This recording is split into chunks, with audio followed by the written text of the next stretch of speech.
You ever been in a room and felt the air change, like a light switch flipped and everyone could suddenly smell tension? That's how this story opens. A woman points at a man and says, "This seat isn't for people like you." And somebody says loud enough for half the cabin to hear. Security escort him off. In 8 minutes, the man she tried to humiliate would make the airline shut down its operations for a day. But let me start from the beginning. Act 1. The setup. Horizon Air. Flight 417 gleamed under those soft amber lights they use to make you feel fancy. Crystal glassware, cream leather seats that look like they belong in a magazine scent of vanilla in the air. All the trappings that tell you this is a place for privilege. At gate B7, the crowd moved in that peculiar, nervous ballet airports do. Business people, families, people who travel a lot, and people doing something once in a lifetime. And then Daniel Carter walked on. Daniel was not what anyone expected a tech founder to look like. Hoodie, well-worn jeans, sneakers with a little scuff. Nothing flashy. He carried a backpack like a grad student, not a CEO. But what you couldn't see on first glance was that Daniel had built Novus AI from a dorm room prototype into a company that shipped tools used in hospitals and banks, a company worth billions. And quietly, he owned a huge chunk of Horizon Air through smart investments. Still, he wasn't there to flaunt anything. He wanted a window seat in front because he had an early morning presentation and needed the quiet. Emily Turner. The flight attendant saw him and something in her face changed. She'd been with Horizon for 10 years, worn the same smile in 1,000 airports, sat through training modules about unconscious bias that made her feel like the company was progressive and protected. But in that instant, she saw a man who didn't look like first class. So she asked, that syrupy trained voice, "Sir, are you sure you're in the right cabin?" Daniel, calm, as a man who's been asked that question 100 times, fished his boarding pass out and said, "Yep, seat 1A. He held it up. Platinum status, passport, everything in order. Emily squinted at the pass like she'd found a receipt for a product she'd never sell. She took it, turned it in the light, and said, not quietly, "This is interesting." Olivia Park, a travel writer, 2 rows back, thumb over her phone, felt the change too, and hit record. Ethan Cole, live streaming to his startup community, quieted his audience with a whisper that something was about to happen. Dr. Linda Chen, a cardiac surgeon used to being one of the only women in the room, adjusted her mask and watched the way people watch a bad play. Emily, convinced she'd sniffed out a scam, hit the call button. Not the polite bell, but the one that sends a direct request to the cockpit. "Captain, we may have a fraudulent boarding pass up front," she said, in a voice meant to be discreet but loud enough for every phone to pick up. Captain Mark Reynolds. A man who'd logged decades in the sky and trusted his crew's instincts replied with that pilot's certainty. "If there's a security issue, we'll handle it. Please have him step off if you can't verify." Daniel folded his hands and offered to produce ID to walk through any checks she wanted. But Emily wanted him off. The cabin cooled. Phones came out. The whole thing became performative in the worst way, a first-class passenger being questioned for his right to sit where his ticket said he belonged. People started to murmur indignation, slipping into outrage because some of us recognize the pattern before others do. Act 2. The turning point. You need to know Daniel's backstory because it's central to why he did what he did next. When he was a kid in a working-class neighborhood, he'd learned early that appearances make people draw lines. Once, as a teenager with a scholarship to a debate tournament, he was directed to the wrong hotel, told he must be in the wrong place like his presence was a mistake. He slept in the parking lot that night and promised himself he would make a life where he could not be dismissed by a glance. Novus AI's success wasn't just about money, it was about changing the rules. So, when Captain Reynolds insisted Daniel leave or be escorted, Daniel did something that shut down the script. He pulled out his phone, dialed, and put it on speaker so the whole cabin could hear. "Claire, I need you to listen," he said. Claire Bennett, CEO of Horizon Air, answered. If people think power only screams, they're wrong. Sometimes it speaks very softly, and everything listens.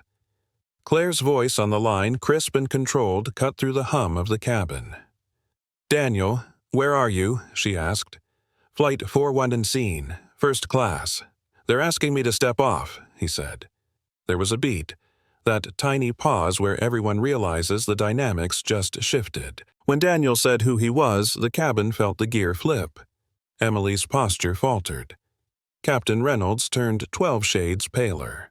Olivia's live stream exploded, Ethan's viewer count spiked, and within minutes hashtags were born. But Daniel didn't gloat. He didn't raise his voice. He asked for something specific. Pull the complaint logs for the crew review, past incidents, investigate the actual effectiveness of their bias training. He wanted facts, not theatrics. Claire did the business of a CEO in crisis. She suspended Emily and Captain Reynolds pending investigation, called in regional managers, and instructed the company to begin a transparent review. The moment was recorded, uploaded, reshared, and it became more than a viral outrage. It became evidence. People who had been humiliated in smaller, quieter corners of the world now saw their stories reflected on a screen validated. That's what made the moment a turning point. Not that a billionaire got his seat back, but that a man who knew how to hold power used it to force the system to show its underside.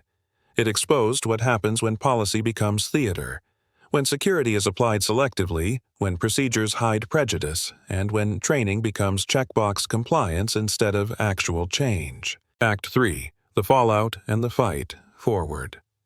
The consequences were immediate and messy. Emily lost her job. Captain Reynolds was put under review, a career that had spanned decades suddenly in jeopardy. Some people called it necessary accountability, others called it too harsh. Daniel didn't celebrate. He asked for remedies rebookings at Horizon's expense compensation for the passengers who'd been dragged into the spectacle and a company-wide audit of complaint patterns.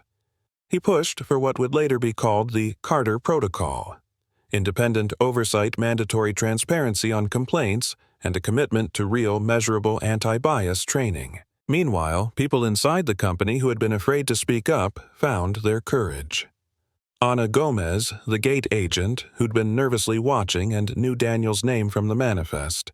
She stepped forward and admitted she'd seen similar incidents and stayed quiet because she feared losing her job. Her honesty changed things. She was put into a newly created role as passenger advocate with protections and a mandate to make complaint channels meaningful instead of labyrinthine. Outside the cabin, the conversation swelled. Doctors, teachers, executives shared stories of being questioned because they didn't match someone's idea of who success looked like. People who'd thought they were alone discovered they weren't. Regulators started asking questions, investors grew nervous, and other airlines quietly rechecked their own policies. The whole sector looked at a single viral moment and realized this wasn't just about one awkward interaction. It was about systems that let bias hide behind procedure. 6 months later, Daniel sat again in a front-row window seat on a flight to Lisbon. He could have asked for a private jet. He didn't. The service was routine, the attendant professional in a way that felt earned, not perfunctory. A teenage boy across the aisle recognized him and whispered, "Are you the guy from the videos?" Daniel smiled, told him, "You belong where your ticket says you belong. Don't let anyone tell you otherwise." That line, simple, patient, unperformative, is the shift. You don't erase bias with one call. You start systems that make it costly to rely on prejudice. You give people ways to say, "This is wrong," and have it matter. But here's where the real debate lives. And I want to hear what you think. Did Daniel go too far? Was firing Emily and suspending a respected captain? Just what about redemption? Do we teach and reintegrate, or do we make examples? Is public shaming via livestream an appropriate check on power or a dangerous tool that erases due process? And most importantly, how do we fix systems so this doesn't require a billionaire to push for fairness? If this struck a chord, tell me in the comments. The story you saw, the side you take. Have you ever been told you didn't belong where you paid to be? Did you stay quiet, or did you speak up? I want to read your stories. What felt right? What felt wrong? How justice should look when it's done. If you liked this, hit subscribe, share this with someone who needs to hear it, and drop a comment below. Agree, disagree, tell a story. Real change starts when we stop pretending silence is neutral, Which side are you on?